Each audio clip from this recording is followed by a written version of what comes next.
I had a horrendous nightmare last night where I was asleep and was awoken by a cat constantly meowing and bopping me in the nose. So I got up to feed him and I immediately stepped in dog poop, which then just completely wafted. It was an odorous smell throughout the bedroom.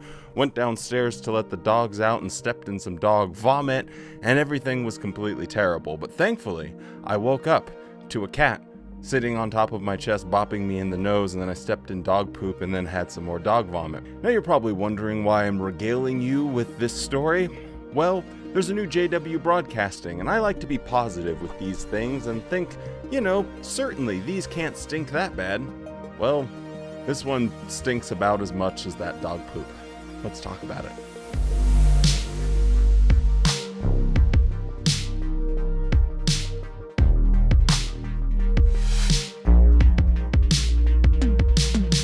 Yeah, it's cool. Bow ties are cool. Now for this month's broadcast, we get the regal regent of Riz himself, Jeffrey Winder. Now, I know you guys in the comments like to make fun of this guy, calling him, he looks like a testicle when he talks.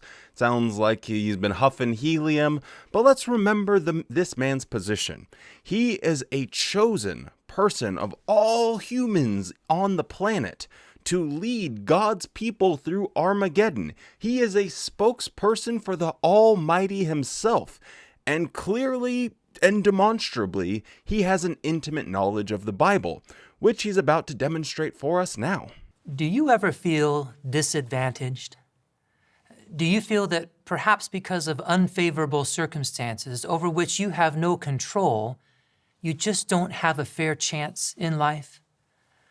Maybe you feel that in the race of life, others seem to be able to run freely, but you have to run with a crutch. In this program, we're going to talk about a very endearing aspect of Jehovah's personality, his loving care for the disadvantaged.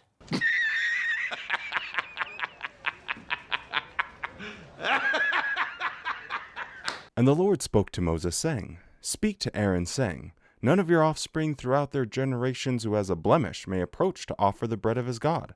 For no one who has a blemish shall draw near, a man blind or lame, or one who has a mutilated face, or a limb too long, or a man who has an injured foot, or an injured hand, or a hunchback, or a dwarf, or a man with a defect in his sight, or an itching disease, or scabs, or crushed testicles.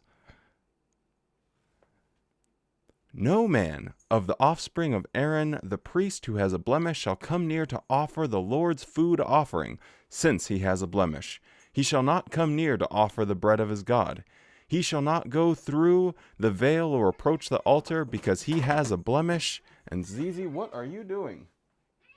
Holy moly! Is it stuck to your... Is your toy stuck to you? He had this stuck around his little curly tail. That was his major malfunction. Anyway, I think you guys get the point of what's going on here. Jeff, you absolute buffoon. Let's talk about how much God really cares for people that aren't in control of particular circumstances in their life. For instance, one of their limbs is a little bit too long, or they have an injured foot, or they don't have very good eyesight. They can't come and do anything in the Lord's temple because, hey, that thing needs to be absolutely pure, and you, by definition, would be impure. You are not the standard of person we're looking for, so sorry, you four-eyed loser. Maybe you should have been born better. Maybe your parents should have eaten more carrots. Because now God sees you as less than. But hey, at least he doesn't go so far as to talk about fatherless children or foreign residents and how much God really cares about them, because that would be a whole host of problems, a real can of worms, Pandora's box that he'd be opening up here. We'll delve into his feelings for such ones, his respect for them, and his long history of caring for them. When we speak of disadvantaged ones in this discussion, we're not talking about the inadequacies of the person, but rather of the unfortunate circumstances in life that one must contend with. Often a person inherits the situation through no fault of his own. Among such ones, the Bible specifically mentions widows, orphans, and foreign residents. Notice this at Deuteronomy 24:17. You must not pervert the judgment of the foreign resident or of the fatherless child, and you must not seize the garment of a widow as security for a loan. And the Watchtower said, the law specifically protected those who could not protect themselves, such as orphans, widows, and foreign residents. You may purchase male or female slaves from among the foreigners who live among you. You may also purchase the children of such resident foreigners, including those who have been born in your land. You may treat them as your property, passing them on to your children as a permanent inheritance. You may treat your slaves like this, but the people of Israel, your relatives, must never be treated this way. Anyone who beats their male or female slaves with a rod must be punished if the slave dies as a direct result. But they are not to be punished if the slave recovers after a day or two, since the slave is their property. So if God loves these poor, disadvantaged people so much, why did he say it's okay to buy, sell, and beat them and pass them off as an inheritance because they're property? What are you talking about, Jeff? You are wholly incapable of being a spiritual leader. It is shocking that he has an audience of people that's going to sit there and listen to this. It's a very basic question that like an 8-year-old would ask. Well, if God cares about, people and he shows love to them, why would he use certain disabilities as a punishment or call people unclean for having them? That doesn't even take like a Harvard mind to come to these super basic conclusions. And I think he is just a product of growing up as a Jehovah's Witness, and they hyper-focus and tunnel vision on one tiny little thing while ignoring a big, massive book of the Bible, which there's so many angles and things that you have to take into consideration when discussing any particular passage. And this guy just comes and waters down the whole thing to, wow, because God doesn't take a garment from a widow, therefore he loves everyone that is in a disadvantageous situation.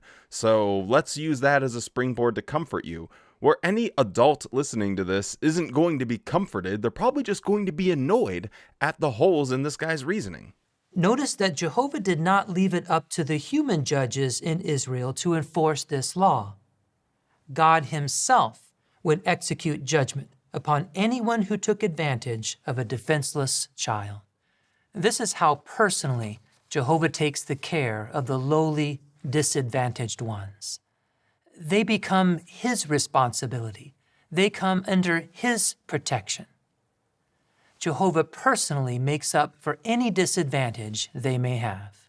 It is no wonder that currently the Jehovah's Witness religion is under the scrutiny from governments and lawmakers around the entire globe, specifically how the organization handles the treatment of children or injustices that might happen to children. And you can kind of see why.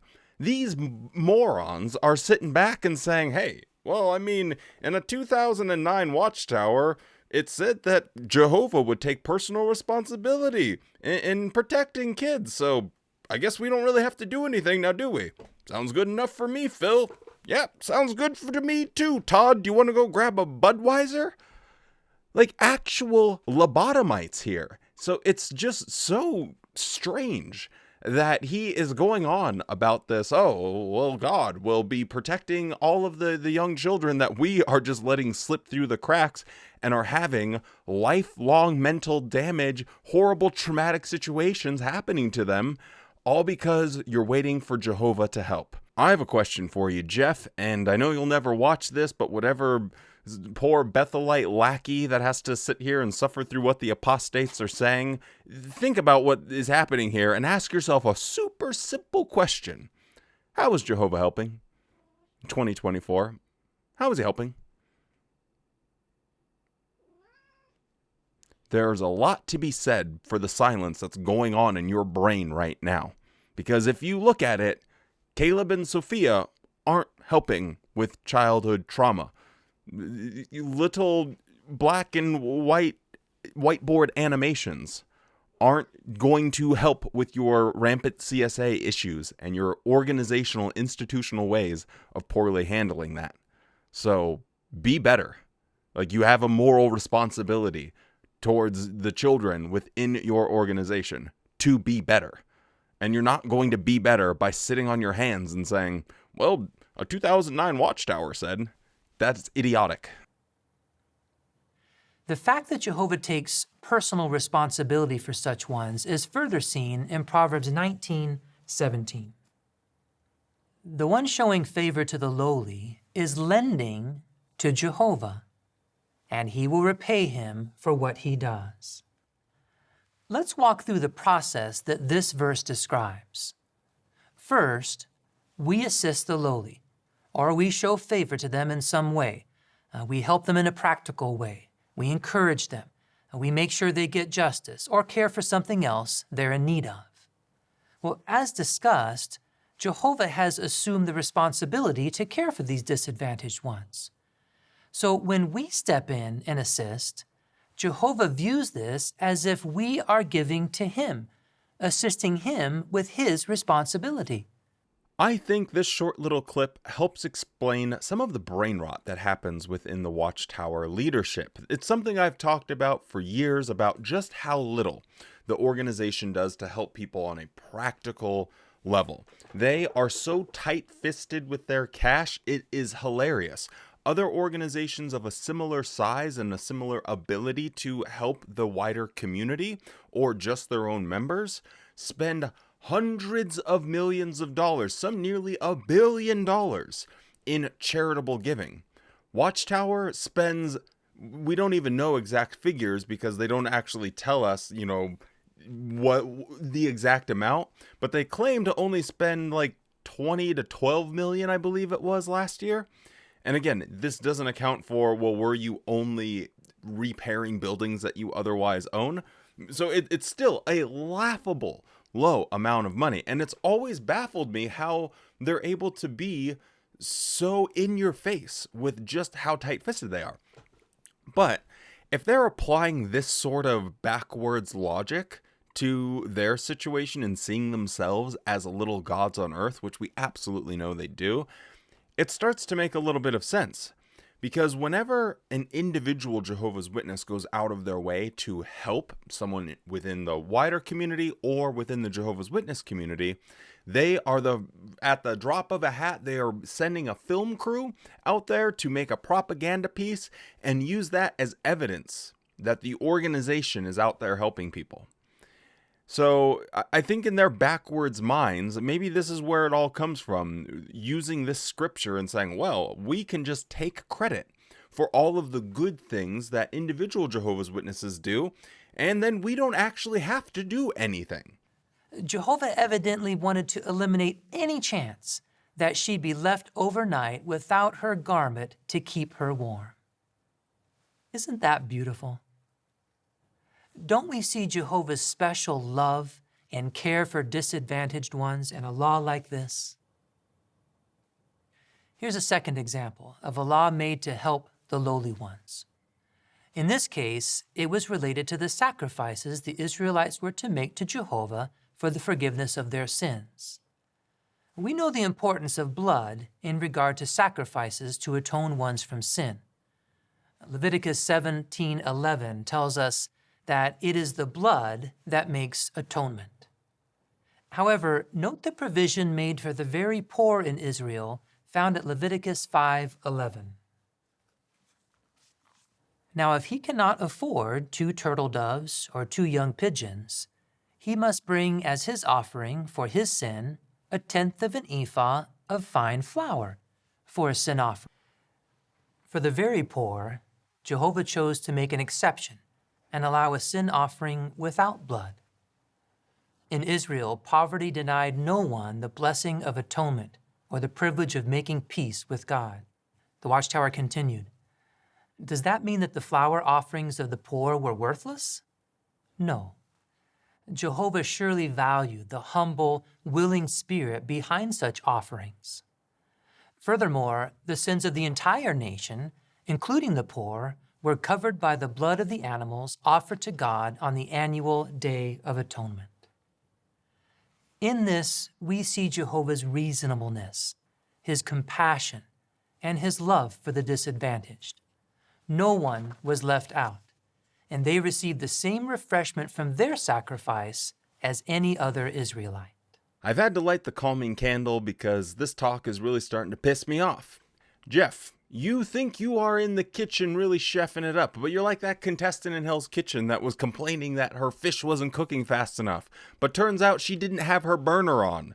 You are so insanely delusional with these connections that you are trying to make. It makes absolutely no sense. If someone physically can't afford the doves, then God, instead of saying, oh, well, you know, it's okay, you can't afford the doves, is like, no, I still want your most next valuable thing. So bring me something that might be quintessential in the survival of you and your family. Bring me some flour. Something that might be the difference maker between a family having to sell off their own children into slavery or having food on the table. No, I still want some of that. And if that wasn't dumb enough, then he mentions that all of their sins are going to be forgiven anyway during the annual festival on the Day of Atonement. So none of it even matters in the first place. And yet he is like, doesn't this show our loving, compassionate, reasonable God? No! And that is why you won't find other religions pointing to this Old Testament God as a sign of compassion and love and care, because they've actually picked up the Bible and read it. You, on the other hand, have only ever picked up the Watchtower. I wonder if this guy has ever actually read the Bible from cover to cover, because it really, I struggle to think of a situation where I am writing the outline to this talk and I just get to the end of it with even a modicum of understanding of the Bible or of Exodus and Leviticus and Deuteronomy, what he's talking about. And I would come to these conclusions. You would have to be like 2 years old in order to come to the conclusions he is. So yeah, this talk super sucks, but let's move on with the rest of the broadcast.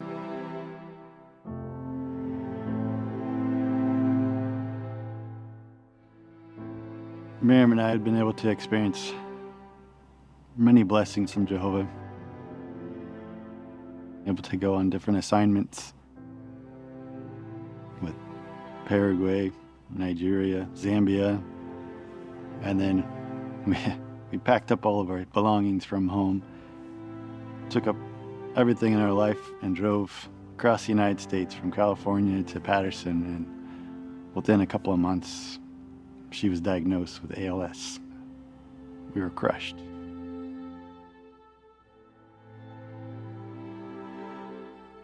Drove back to California, and there we just tried to do everything we can to help her. Nothing worked, and she passed away. And so it was extremely difficult. She was my best friend. So sticking with the goal of pioneering helped me to get moving, and then helped me to also want to try and reach out for other goals, which is going back to do temporary work at Bethel. It's a privilege to be able to go to Bethel, and every day you're working for Jehovah. This guy's situation is extremely painful. It even hits close to home with me. My grandma died from ALS, and before she completely lost all of her motor functions, she was writing handwritten letters saying to the rest of the family that she wanted to see me. Unfortunately, they're all Jehovah's Witnesses, and so they never even told me about that till after she had died, and I never got to see her before she passed away. So yeehaw, what a great religion this is. But beyond just the individual circumstances and situations that this person is in, and just how grotesque it is that Watchtower continues to use other people's pain and suffering as an emotional sort of response to being a Jehovah's Witness and trying to get people emotionally invested in this way. Just take a second to think about what they are saying or what they're offering as far as help and comfort when people are going through really difficult situations. Imagine if Jesus was the governing body, right? And the whole loaves and fishes situation happens. And, oh, hey, we don't have enough food for everyone. And Jesus comes up with this big brain plan and says to everybody, okay, I know that there's not enough fish and chips to go around here, but listen, I am going to allow you guys to go and fish for food and harvest some wheat, and you guys can give it all to me, and then I'll give you nothing back. And that is how I'm going to help you in your time of need. I'm going to require you to do free work for me and get nothing out of it. Do you think Jesus, did you find that scripture in Matthew? What the governing body and how they use other people's tragedy as a way to make this insane claim that God helps people by allowing them to work for Watchtower for free is just so beyond anything recognizable in the real world. And maybe this is just the distance that I have. The longer I'm out of the organization, the only time I see it in action is when I make videos about it and stuff, and then I kind of just forget about it until I want to make the next video. But you don't see any of this sort of backwards thinking in the real world. And I gotta say, it is so depressing. It is just so sad that there are people like him that probably is a hard-working individual that really wants to do the best that he can. He really does genuinely want to help people. And yet, instead of being someone that could have been actually helping people in his community and going on, apparently he has the means and ability to be able to travel and do charitable work in other countries and dedicate his life, all of that stuff. And yet, all he's doing is free work for a global real estate company.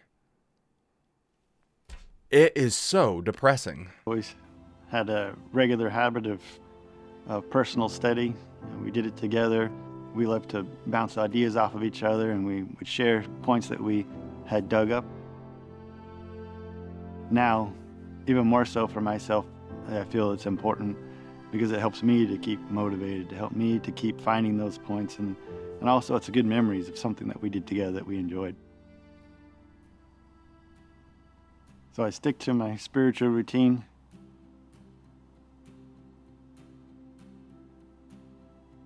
But I also have a physical routine. I'll mountain bike 3 or 4 times a week, and to be in Jehovah's creation and be on the trails, it helps me to be able to have time to pray and to meditate, and I can talk to Jehovah and be able to express myself.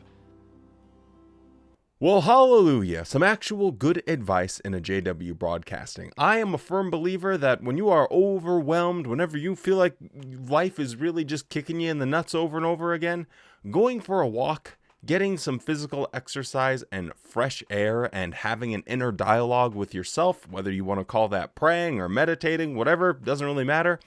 And just doing that can really help clear your mind. It really sets you up to be able to think a lot clearer and not just hyper focus and tunnel on those problems and things that you're dealing with to the point where it almost like makes you feel incapable of movement. Sometimes forcing yourself to get that energy and motion will propel you forward, and mentally and physically.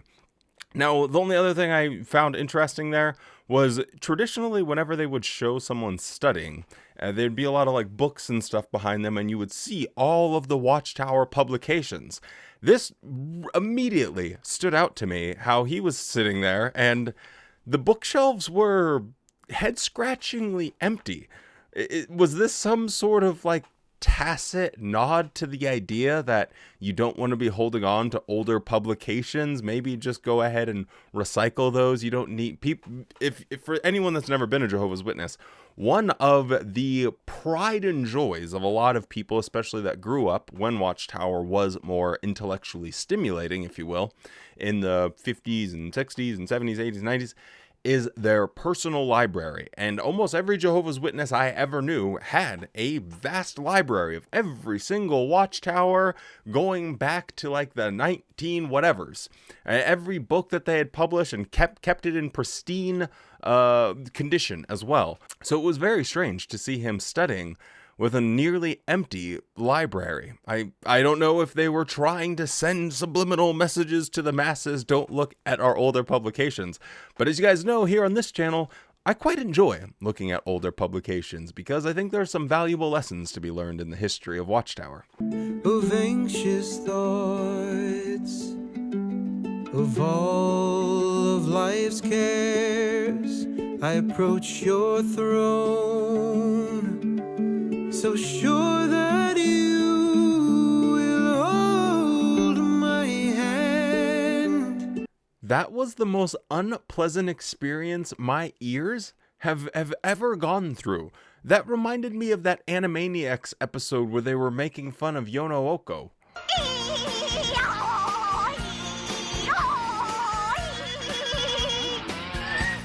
She's awful. She's terrible. She can't sing. I love her. And for that reason, I don't think we're going to have to do a deep dive into this month's music video. But what I do want to talk about is a interesting little ancient Israel play that they put on, talking about Miriam and Moses and Aaron.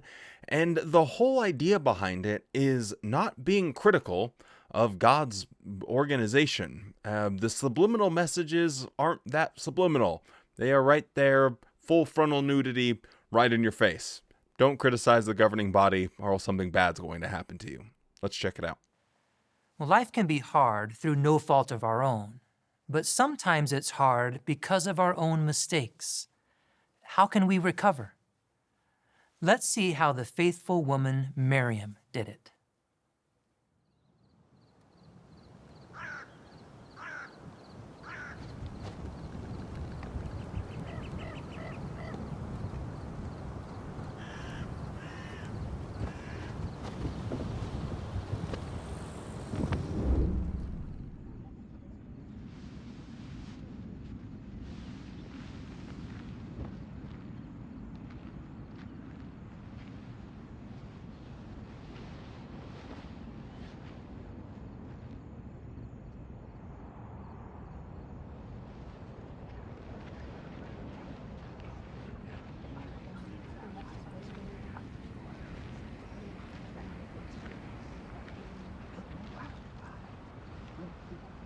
Discipline can be painful. Shame. Shame. Shame. Shame. Shame. Shame.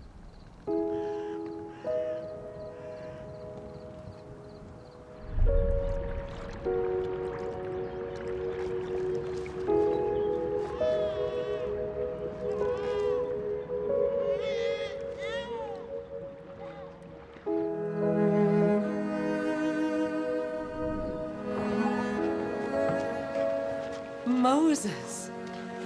Mary, oh, it's so good to see you. I've missed you. It is time.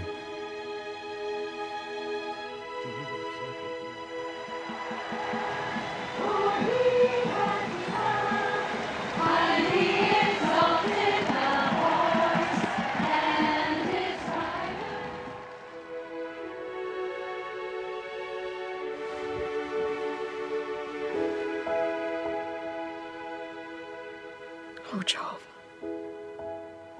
highly exalted one. Please, don't give up on me.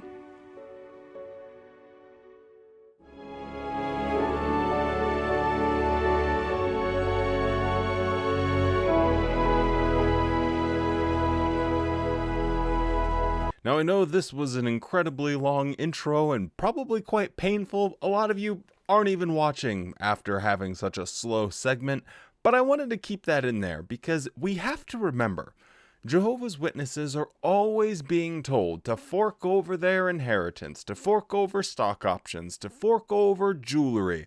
They can fork over gift cards. If you, I'm not even making this up, if you have a flight that's canceled and you get airline points back, Watchtower has a way for you to give that to them. It is crazy how much they want you to hand over to Watchtower. Hell, at this year's annual meeting that's coming up, maybe we're going to have some new light saying, hey, I don't think the resurrection is exactly what we thought it was, so we're going to open up JW Sperm Bank. And brothers, we're going to need some of your precious seed. They want to extract everything they can from their members. And what do people get back for sacrificing everything and giving everything to Watchtower? The most boring, hackneyed, tropey, slow motion. They are the Zack Schneider of religious filmography. Everything takes forever just to get through this intro. It's like 3 minutes of slow motion shots, and she's doing the walk of shame, and it's like, we don't need a 30-second shot of her opening a curtain. Just open the curtain. No one takes in the real world, no one takes that long to open a curtain. But anyway, that little pet peeve and rant aside, let's see the moral lessons that they're trying to tell with their horrible filmography. Zipporah! Oh, welcome back. Aaron. Well, Perhaps at first, Miriam was pleased to have Zipporah back. How is Zipporah settling in? Well, Everyone seems excited. Don't you think? But it seems that in time, she gave in to pride.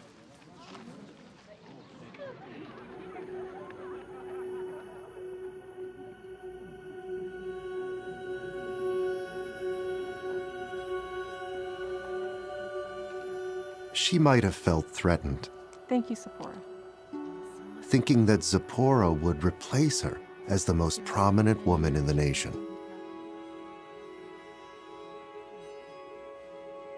In any case, Miriam and Aaron engaged in negative talk. but she's a Cushite. Yeah, but she's his wife. Yes? But she's not one of us. Who knows how she influences him? At first, their talk focused on Zipporah, but it soon escalated into complaining about Moses himself. Look, the people need leadership, and they trust us. Miriam, Jehovah is leading the people.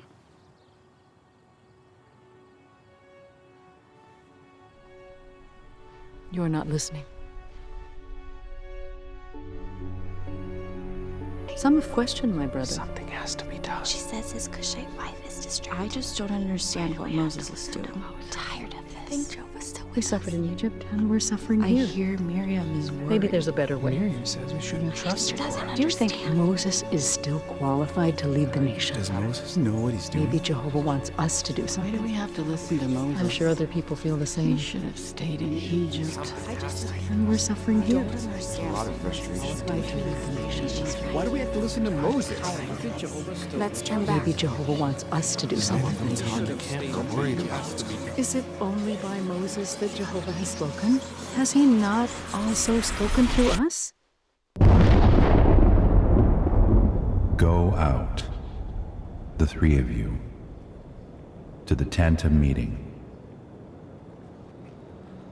So Watchtower wants people to immediately be scared of and dismissive of any whispers they start hearing of negativity towards the organization. Instead of people having genuine concerns because they care about their fellow man, their family members, their friends, they all just want it to be these background little whisperers like an episode of Lost where it's just...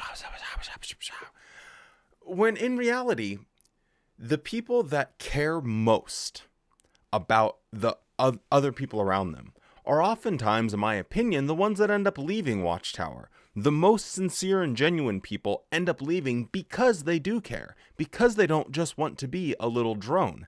And Watchtower wants people to have this mindset that when you're doing this, it is for selfish reasons, and it's not a legitimate point. You're just being nitpicky towards the organization and being prideful. So it can be really frustrating for anyone, especially if you're listening to this and you are in a position where you're still actively associated with Jehovah's Witnesses, you're going to meetings, and you're trying to bring things up. I get it, I've been there, and I know your pain. Anytime you try and bring a tiny little breadcrumb up, hoping that maybe someone will take a little nibble, you get treated like an absolute crazy person. But just know it's not your fault. It's because people are being indoctrinated to think about any negative talk in this way. Hear my words, please.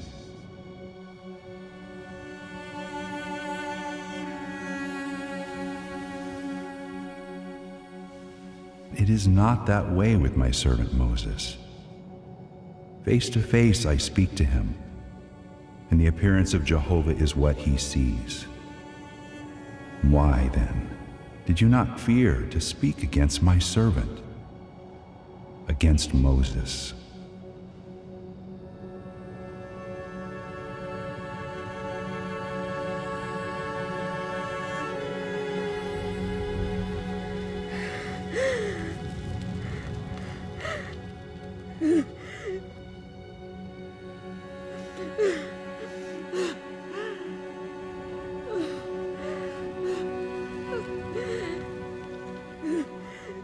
Beg you, my lord, please do not hold this sin against us. We have acted foolishly. Please do not let her continue like someone dead. Remember the beginning of this broadcast when he was going on about how compassionate and reasonable God is? Well, here we have an example of two people committing the exact same crime, and only one of them is getting punished. Why only one's getting punished? Who really knows, to be completely honest? God does act in mysterious ways. But how can someone look at this and then think to themselves, yeah, he is always 100% of the time proven to be understanding and compassionate to all people. Oh wait, my mistake. She was a woman, so she got punished, and Aaron is a man, so apparently nothing was going to happen to him. It's truly bizarre.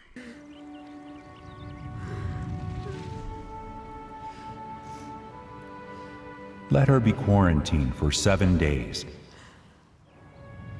Afterward, she may be brought back.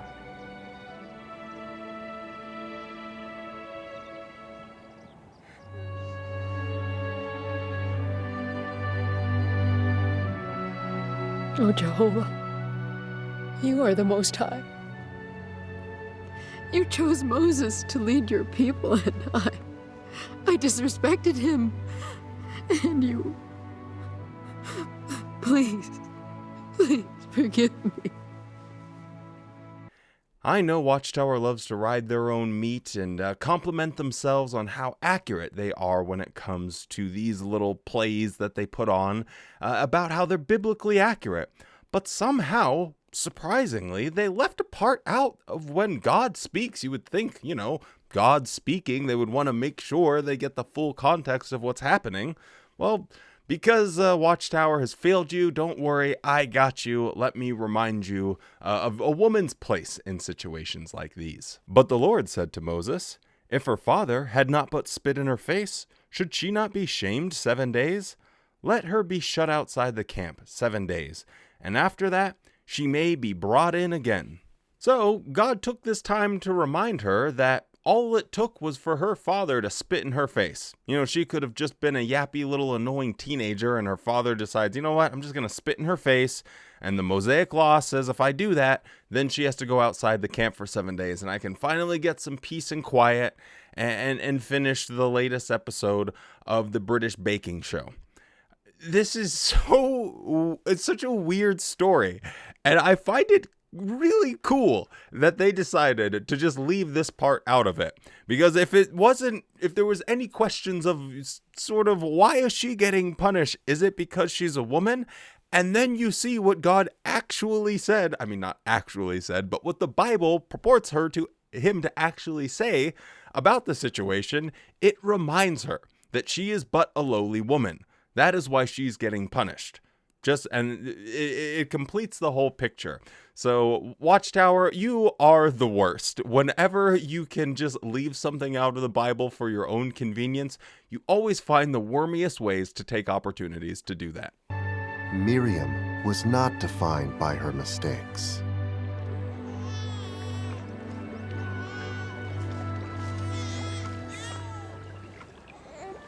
Shall I go and call a nursing woman from the Hebrews to nurse the child for you? It is time. Jehovah will bless you, and Aaron.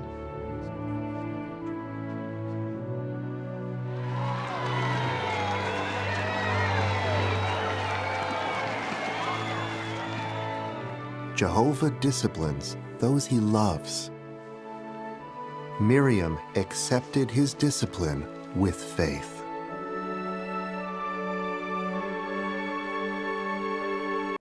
So if you have a problem with God's arrangement, God's spokespersons, you can just shut your little face hole. We don't want to hear about any of your whining.